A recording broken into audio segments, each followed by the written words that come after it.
ଦେଖନ୍ତୁ କାଲି ହଂସଟା ସକାଳୁ କାଲି ଗାୟଫ ହେଇଯାଇଥିଲା। ଆଜି ସକାଳେ ଯାଇକି ଆସିଲା କୁଆଡେ ଥିଲା ଆସିଲା ଆଉ ମୁଁ ଶୋଇ ପଡିଥିଲି ମୁଁ ଭାବିଲି ସକାଳୁ ଆଜି ବି କାଳେ ଛାଡିଦେଲେ ନା କି ହଂସ ବୋଲିକି ଦେଖିଲି ଯେ କାଲି ଯାଇଥିଲା ହଂସଟା ଆସିଛି।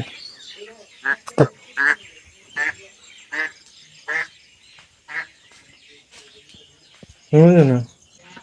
ହଂସଟା ଆସିଲା ଖୋଜୁଥିଲ ଯେ ହଂସଟା ଆସିଲା କାହିଁ ଥିଲା ତାର କାଲି ସକାଳୁ ଆଜି ସକାଳ ତକ ନେଇ ପାରିଲା ଭୋକ ଲାଗିଲା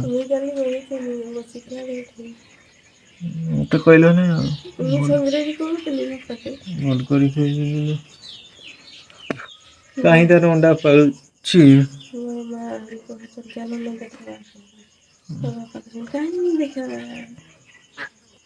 ଆମେ କହୁଛୁ କୁକୁର ଖାଇଲା। ଖୋଜି ଦେଖ ମାନେ କେଠି ଅଣ୍ଡା ପାରୁଛି। ବାଡିଆଡେ କୋଉଠି ପାଳୁଥିବ ଅଣ୍ଡା। ତ ଫ୍ରେଣ୍ଡସ୍ ଯୋଉ ହଂସଟା କାଲି ସନ୍ଧ୍ୟାରେ ହଜିଥିଲା ଆଉ ଆମେ ଭାବୁଥିଲୁ କୁକୁର ଖାଇଦେଲା ନା କଣ ଆଜି ସକାଳୁ କାଲି ଯେତେ ଟାଇମରେ ହଜିଥିଲା ସେଇ ଟାଇମରେ ହିଁ ଆଜି ସକାଳେ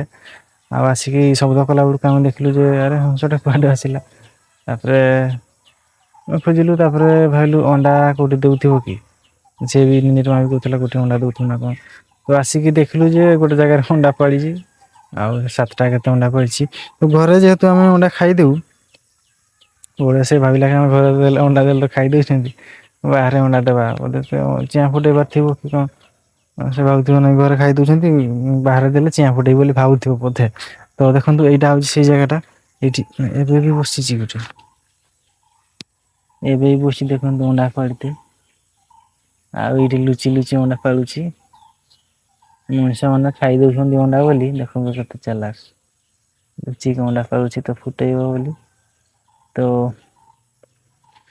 ଏବେ ଭାବୁଛୁ ଅଣ୍ଡା ଖାଇବୁନି ଯଦି ଫୁଟେଇବ କଥା ହେଲେ ଫୁଟେଇବ ଆଉ ଏପଟେ ଆଜି ବାଡିଟା ଘେରାଉ କରତେ ପଡିବ କାଲି ଯୋଉ ମକା ଲଗା ହେଇଥିଲା